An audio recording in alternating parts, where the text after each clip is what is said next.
Greetings, family, friends, and my YouTube followers. Welcome to another exciting video at Reaping the Blessing Garden Resort.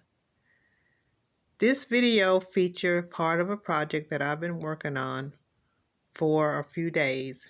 So this is Monday, and this is day 3 that I've been working on this project. I started on it on Saturday. And this is how far I have gotten with it on day 3, which is Monday.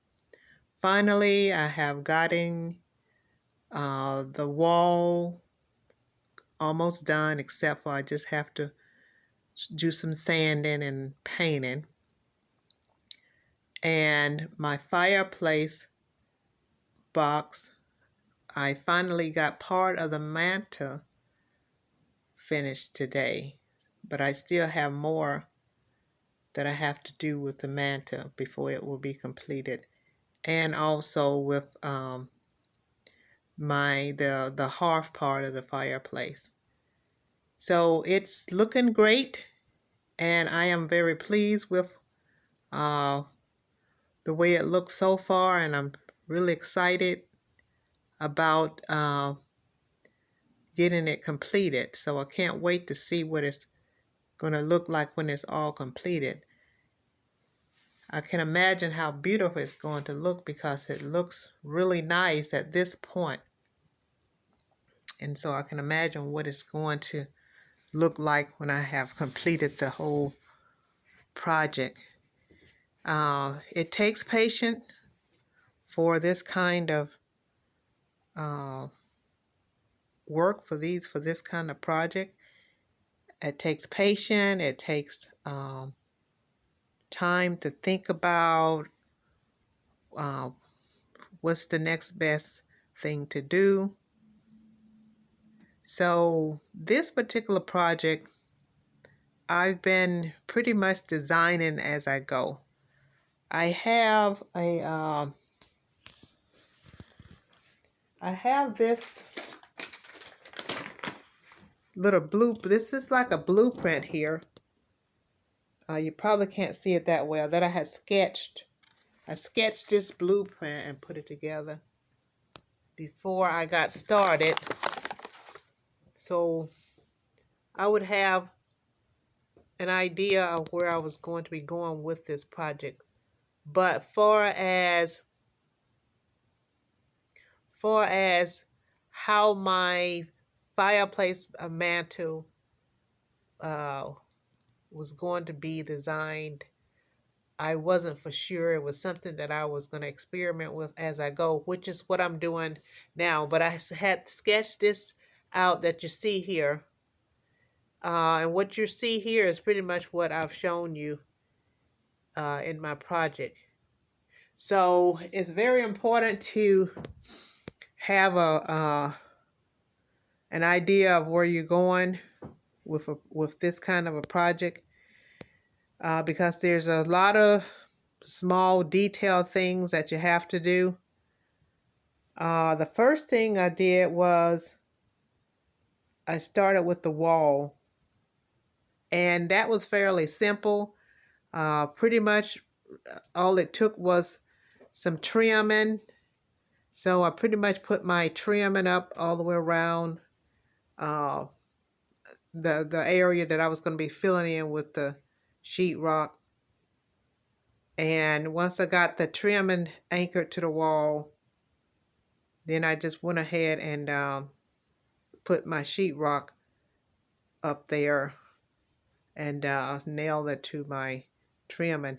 And I left some little details here, as you can see around the edge here.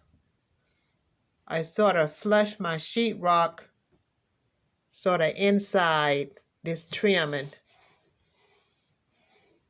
so it would give me a creative decorative look along here. So I'm still thinking about what else I'm going to do with this part here. I may put cap this off along here on the edge of the sheetrock. Eventually I'm going to cap that off with something that's probably thin, that won't take away this look here with the sheetrock overlay and this trim in here. And I have that going all the way around my wall. It's all the way around my wall. And that was the first thing I did, is I got the wall done. And then once I finished with the wall, I started with my fireplace box. Started with my yes, I started with my fireplace box once I got my wall done. And what you see here is just some thin board here. This here is a thin piece of board that I got, and then I got two of these, like a 2x4. Those are two by fours. There's one at the top, and then there's one at the bottom. And then simply I had to cut my hole in there for the fireplace to fit in there. I'll pull that out a little bit so you can see. Pretty much mapped out how to cut that hole based on the dimension of the fireplace box. And I also used my existing fireplace mantle that I used to have here to help with making sure I get that cut to the exact like I wanted it. And this bottom here, what you see here, this brown part, it was a part of my existing fireplace box. So what I did is I decided to keep that and reuse it with this new fireplace, upgraded fireplace idea. And the hearth here also, I decided to keep it. So at some point, I'm going to probably get some black tiles to go on this. I definitely will change the color of these tiles. And then the color of this part of the fireplace box is also going to be changed. And I'm thinking about painting this a black, and or probably white. This will probably be painted white, and then this here I will probably get some black square tiles and put them on this part of the fireplace project. So as you can see, I have quite a few small detail things that I have to do here before this project is complete. And I've got my mantle almost done. This here is a challenging part for me, the mantle part, and cutting that part under there, cutting the corners to the exact is one of the most challenging things for me. But eventually I will get that done, and then I got the front part of it done today, and I'm going to have to work on getting the side part of it done.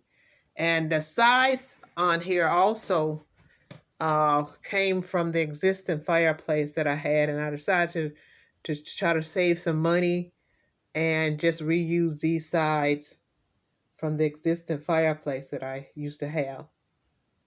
And I'm just gonna do some cosmetic things to that, and when I get done with it, it'll look like it's brand new. And then I have to paint that as well, both sides. And that's about it. So it has taken me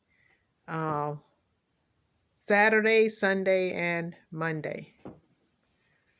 3 days to get it to this point.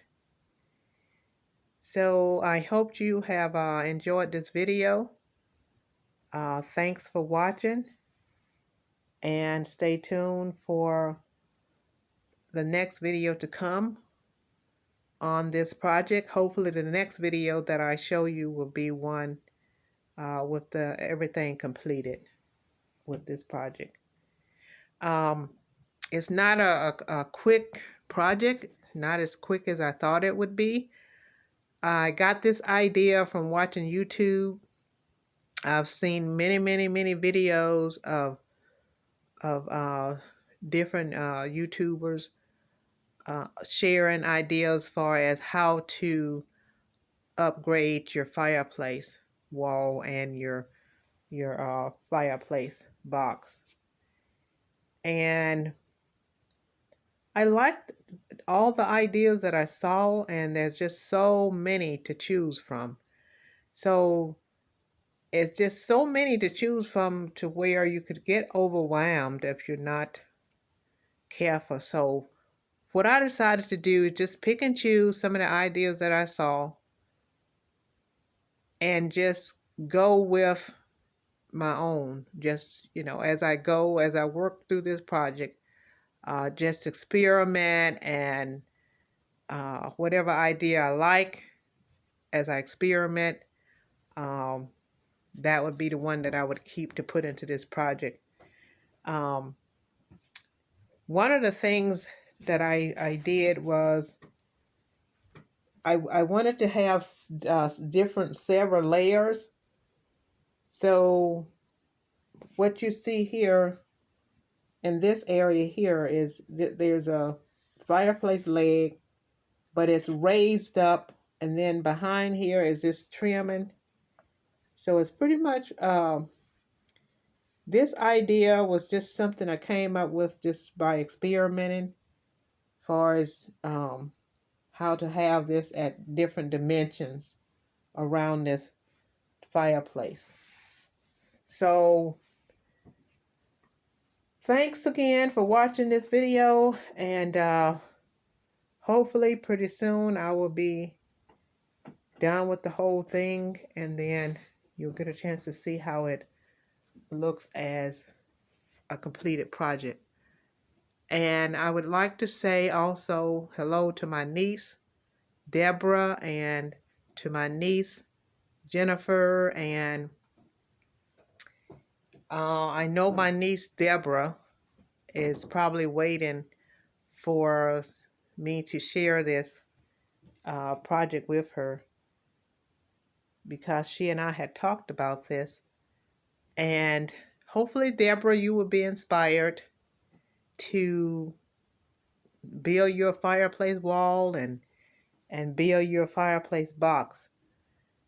And one of the places you can go to get many ideas other than me, your auntie, is you can go to YouTube, and you will find tons of ideas that you can just get lost with. And that's what I did. Just got lost in the ideals. But one thing I would like to tell you, Deborah, is make sure that you don't get so overwhelmed with the ideas that you see on YouTube. Pretty much what I did with those ideas is I just picked and chose the ones that I liked. I liked all of them, but I just had to narrow it down to my own idea. Once I saw all the ideas, then I said, okay, I've seen a lot of ideas. Based on what I've seen, I'm going to take that information and I'm going to come up with my own based on what I've seen. And that's where my design is going to come from. So it's like coming up with your own design based on multiple designs you've seen. And it's like taking a little bit of this, a little bit of that, and then putting it into your own design. So thanks to all the YouTubers that have shared their fireplace makeover, because it has inspired me to just go for it and be patient with it and just enjoy the ride. So thanks for watching this video. Hope you have enjoyed it. And once again, I would say to you, Deborah, go for it. Build your fireplace. You will love it. And when you do it yourself, you save a lot of money. This project did not cost me over $200. It was less than $200 for everything. Well, of course, I already had my fireplace box. So the fireplace box, the fireplace heater is going to be the most expensive thing that you purchase. And I'm thankful that I already had mine, and I've had it for many, many years. So I just reused it in this particular project. And I tried to reuse as many things that I had around here uh, to save money. So uh, that's a good thing to think about when you're doing new projects. One of the things I've learned to do is check and see what I already have that I can use in my project before I go out to try to buy new supplies or material. And I've saved a lot of money that way. So I would encourage family and friends that are working on a project to, see what you have in your garage, or that you can pull out and reuse. And that's what I did. Once again, that's what I did with my old fireplace box. And that's what you see, that brown part of my fireplace is my old fireplace. It's part of my old fireplace. And the mantle, the hearth is part of the old fireplace project. Just reusing it, and I'm going to probably recover it. Well, I will recover it with a different color tile. And that brown part will be painted. And so that's about it for the things that I had that I could reuse in this particular project. So I hope you've enjoyed this video. Uh, stay tuned for the next video to come on this project, and hopefully that video will be the one that shows the completion of it. Thanks again.